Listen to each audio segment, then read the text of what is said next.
Oh.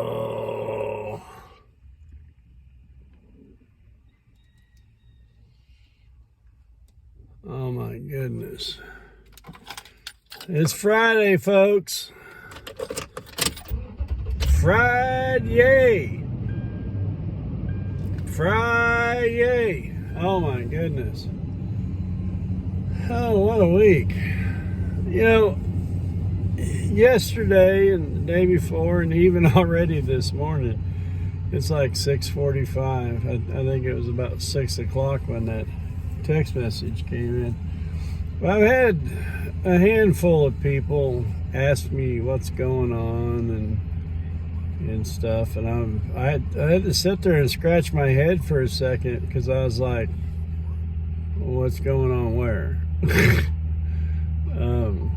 World news, local. I mean, you know, what's going on with the old ticker? And you know, the simple answer is I don't know. I'm not a doctor and I'm not a cardiologist. I did sleep with a beautiful woman last night, though.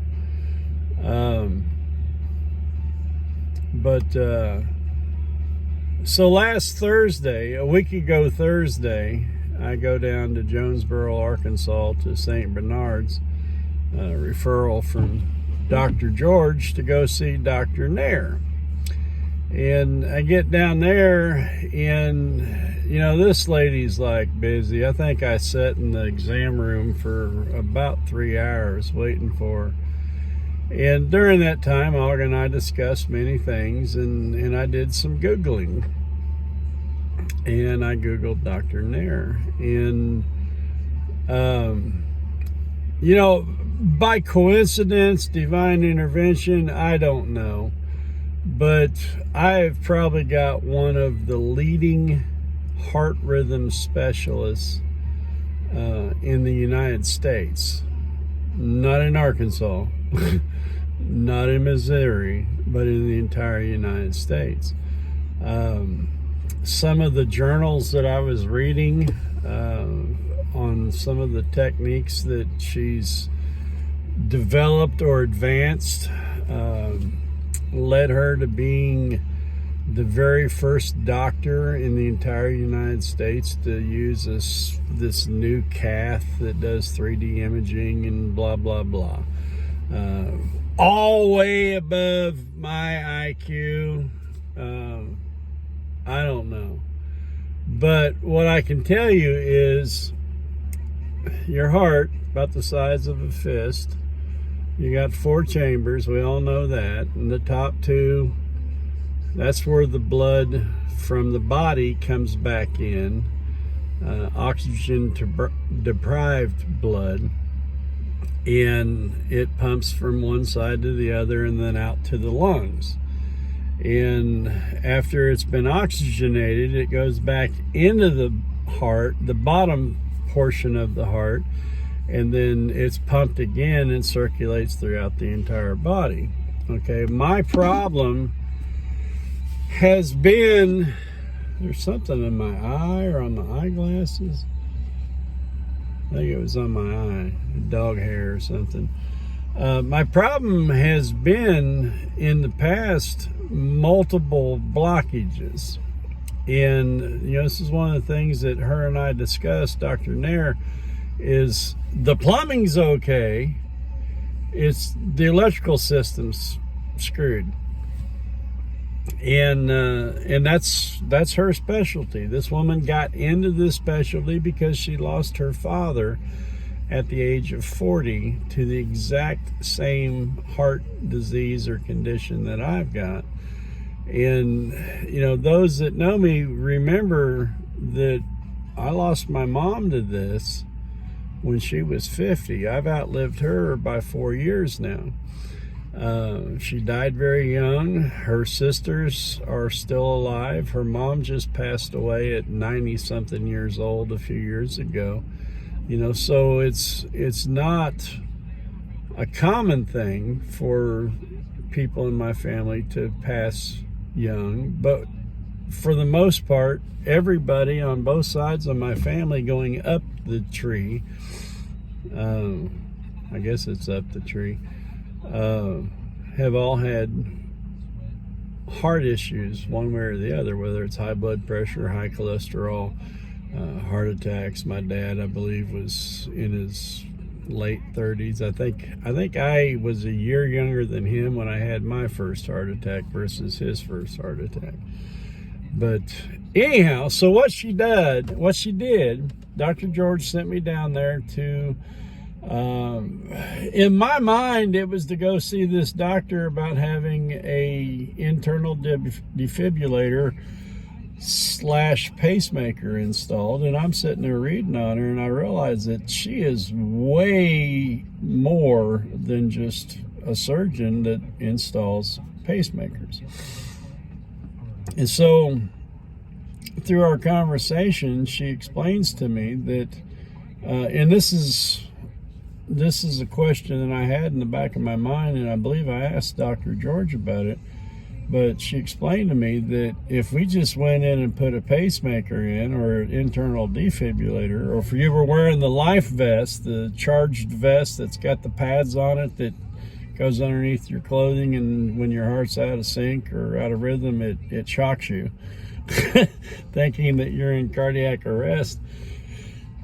She said it just keeps shocking you over and over and over and over again because your heart is out of sinus rhythm.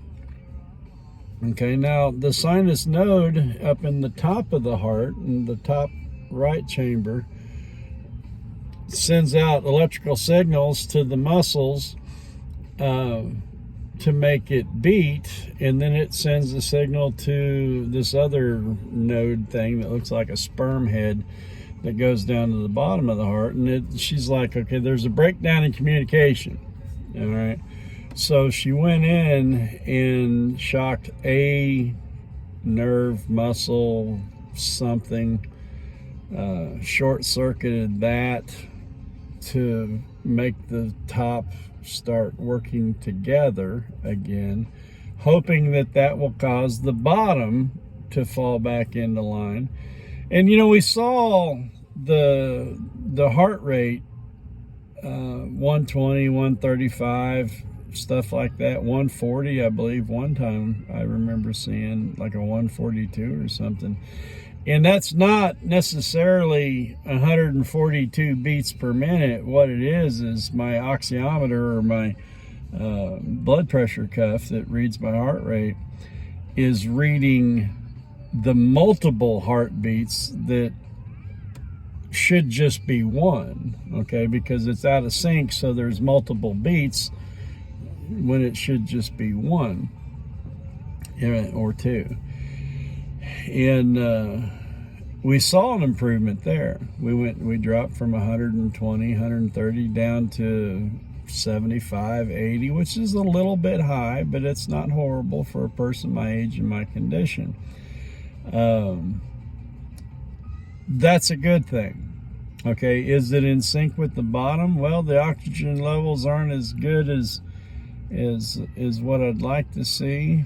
And I'm not talking about it on the oxyometer. I'm talking about when I have to gasp for a breath of air because I feel like I'm suffocating. Could be because I've got a little bit of pneumonia in the bottom of my lungs. It could be because I'm still not circulating the blood the way I should be. And while we're on that, the normal heart ejects 50 to 55, almost 60% of the blood volume that's in the heart with every beat, and mine was reduced down to the mid-20s or something like that. So my body wasn't getting the oxygen that it needs. And that's, that puts you on the verge of having a stroke. And so anyhow, she's done her deal. I didn't do well in the hospital. I stayed until about 11 o'clock at night, and had all that I could handle without becoming mean Papi. And so we came home. Olga doesn't drive at night, so after having a heart procedure, I drove, 2 hours, 3 hours, something like that to Jonesboro. Drove home that night. We got home about 2:30 in the morning. Went to bed about 3. Slept for a few hours. August took the following day off, and we didn't do anything that day except for take care of household responsibilities in Jacob. And so yesterday, let's see, the following day was Wednesday, was opening day of archery season. I went to the deer woods, not necessarily to hunt, just because I said that I'm going to be in the blind on opening day, whether my heart's right or not.